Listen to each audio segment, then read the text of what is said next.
Gentlemen, you've just finished a new study based on the, sellers, buyers, ad agencies, you name it. Why are you doing this? Why now?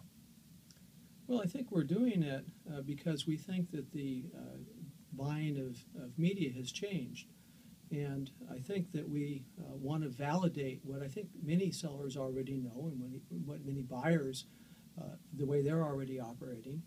I think the reason is to kind of upgrade the selling process and to get the buying process in alignment with that selling process.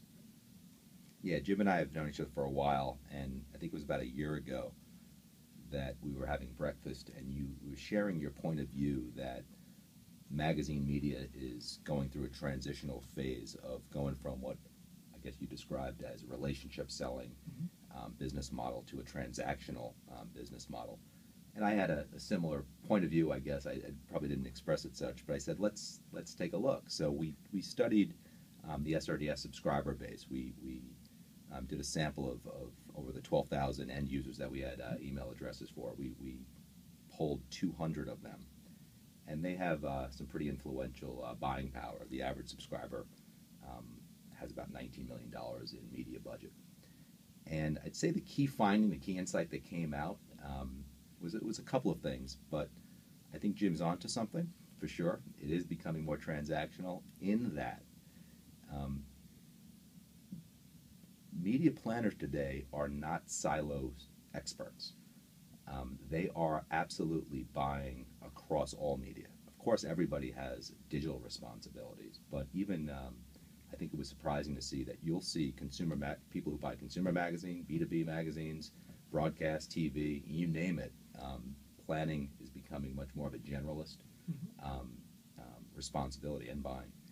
And I know from the SRDS world, our client advisory board that we've had on the agency side, one of their biggest challenges today that they've often shared is training the new buyers and planners in a integrated, multi-platform media buying world because they don't have the specialists that they once had.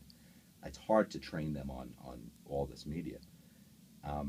So that was the first thing that came back. But I think because of that, largely because that they have to buy across media, there's lots of media vendors that they have to have relationships with, whether it's digital, print, you name it. And when you start looking a little bit more deeper into specifically how they're buying magazine media, they're spending a fair amount of time up front in evaluating their options.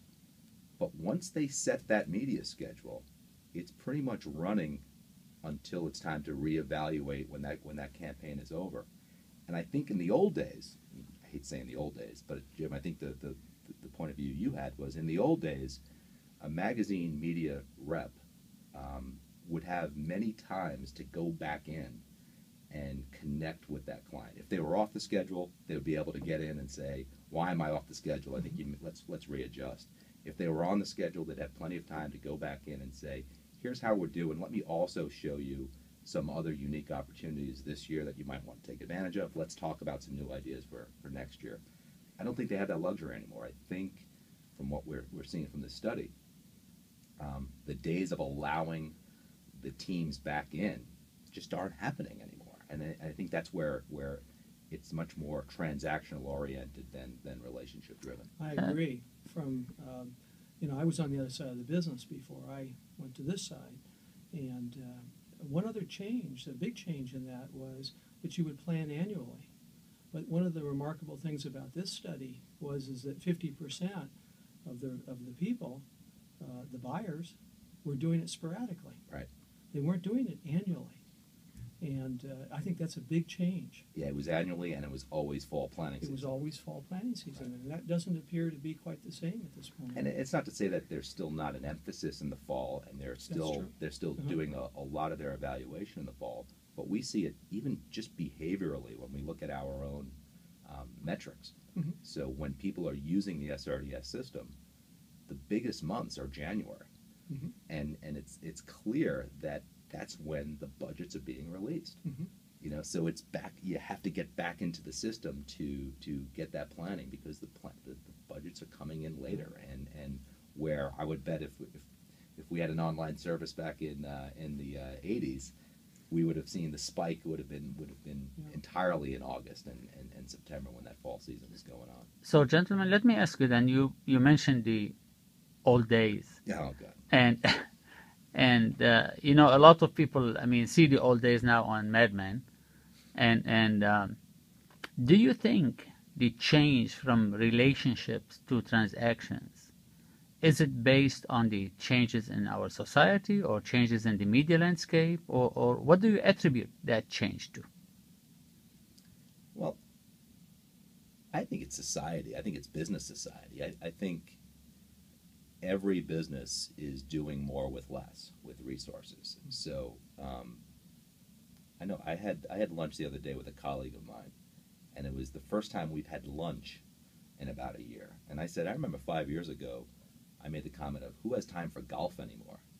Well, now it's who has time for lunch anymore. And when I think about this business, forget about golf, you know, the 3 martini lunches and the golf and the weekend vacations and all of the kind of the good old stories you used to hear about how media and media buyers used to connect and build those relationships. I can't imagine that that's continuing to happen at the extent it used to. When I was in the agency business, and I probably am close to that generation of madmen, there were really only 6 media type. And so you had a certain set of consumer and trade magazines, you had broadcast, which was radio and television, and you had outdoor.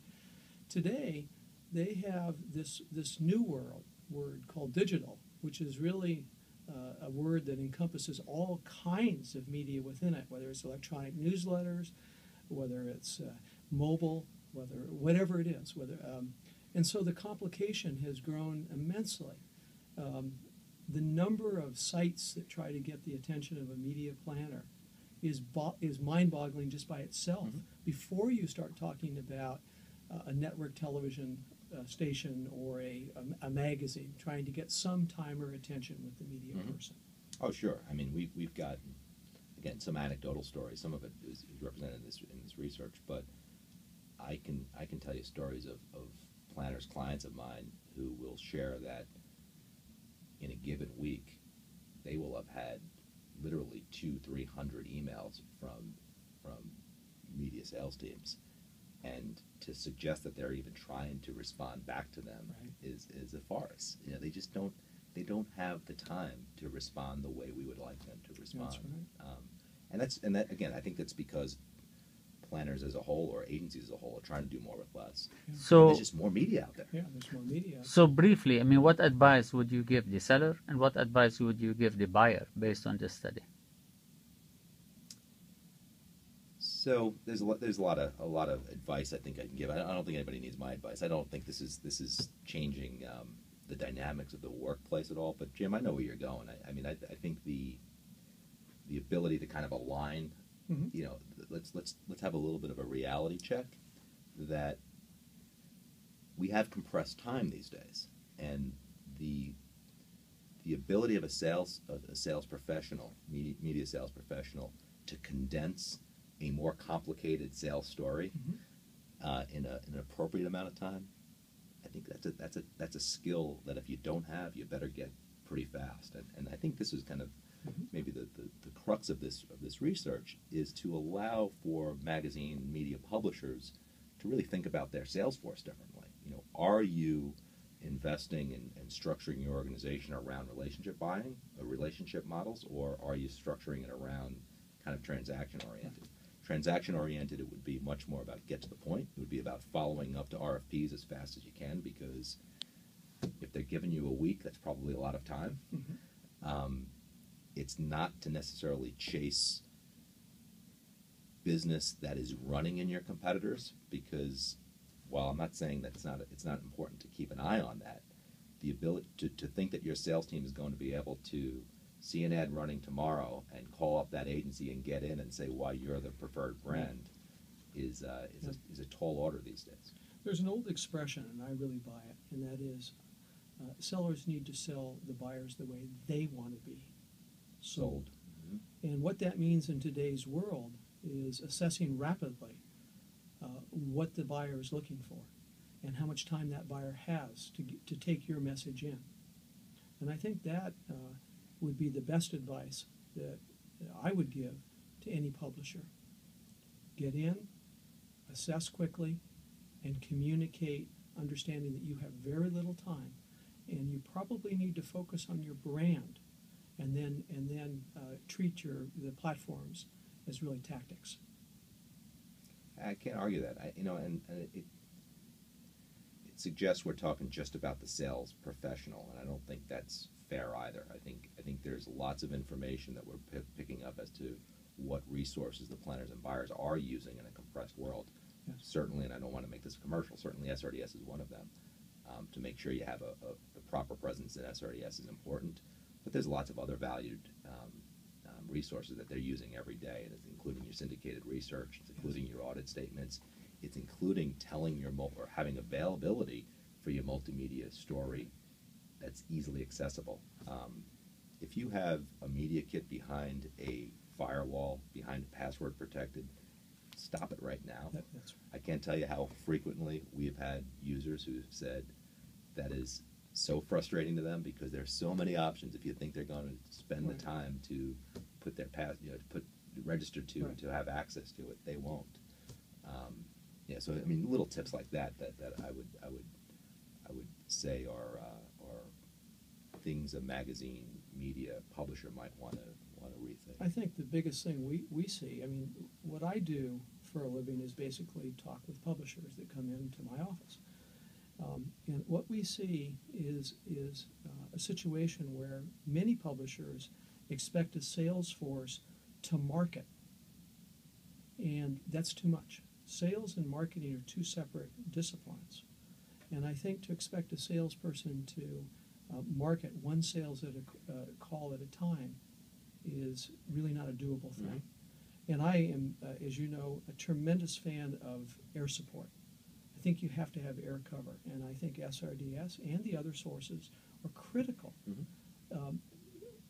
to the sales process, more critical today than ever before. Just one other change that we see, and we see in this research that we're witnessing in our sales force, is that every sales call now is accompanied by a custom presentation. And the reason for it is because with digital, you have to present a custom presentation. So the sales process is getting more complicated. You have marketing, and you have sales, and you need air cover to make that work. Oh yeah, again, every pitch these days has to be more relevant around the audience that you're targeting. And again, this is where I was going back to research too. I mean, by definition, every sales call ought to be more granular, and it takes time to prepare for that. It does. But as importantly, and this is nothing new, it takes higher skill to refine a more complicated story and tell it quickly and efficiently. So it's not easy. Well, it's not easy to be in this space right now, and that's okay. Who said business should be easy? Right. Well, gentlemen, I mean, it won't be a Mr. Magazine interview unless I ask you my typical last question. Steve, what keeps you up at night? Jim, what keeps you up at night? Who wants to go first? I might fall asleep because I'm not getting a lot of it. You go. Let me go. Well, first, it's usually my three young children that keep me up at night. Some of them still cry in the early mornings. What's keeping me up at night is the concern that quality media doesn't matter. There's a big move toward audience buying. Digital drives it, of course, but context isn't often a high value, and I think that's still the most important value as to whether or not an advertisement will have resonance and credibility. And it's going to come back, but I think the appeal of buying audiences at scale is, while I understand the attraction to it, I'm not sure if it's doing our marketer clients any real favors. And I think it's probably something that's keeping up a lot of premium content publishers up at night too, because there's an investment that is absolutely needed in the journalism and the creation of that content. and yet it doesn't seem like the ROI or the appreciation for it is truly being demonstrated in the marketplace. It will change, but we're going through that rapid transition right now to see when the pendulum comes back, and I'm not sure if I can sleep soundly not knowing if it will come back. That's great. What keeps me up at night is really a practical issue, and the practical issue is that the majority of the revenue, and I'm supported by advertising revenue, is in the print medium. And what concerns me so much in the magazine industry is how the greatest, latest feature tends to suddenly become a strategy instead of simply a tactic. And I'd like to see people get more embracive of the brand and understand really what that brand is about and how it got going if it's a magazine. Thank you, gentlemen. That was great.